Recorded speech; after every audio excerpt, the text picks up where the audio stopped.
Sir, 2,200. Apple yan, ma'am, hindi yan sibuyas. Ma'am, baka pwede maka-request ng ratings.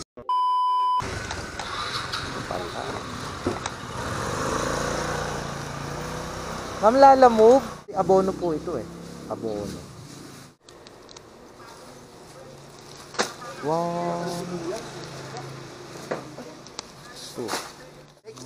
Sir, 2,200.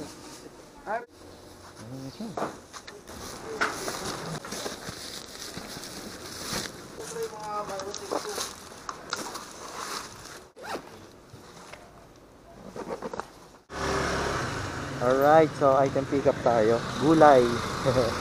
Lapit lang ng drop off natin, almost 2 kilometers lang. Nakapuling to, pero walang problema sa akin kasi 110 yung delivery fee nga.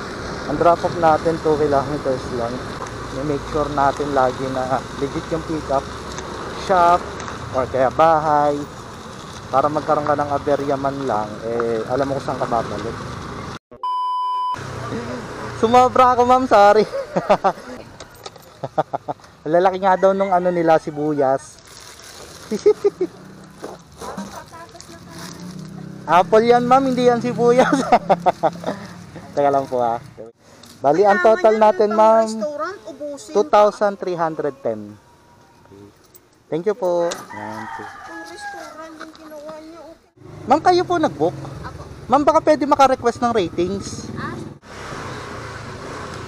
Gulat si madam, ang bilis daw. 2 kilometers lang naman yung drop off pamula dun sa pick up. Pagtatagalin ko pa ba sa akin yan? So syempre hindi na, dadaling ko na agad para makakuha agad tayo ng another booking, diba? Okay, nakadalawang booking na ako ngayon.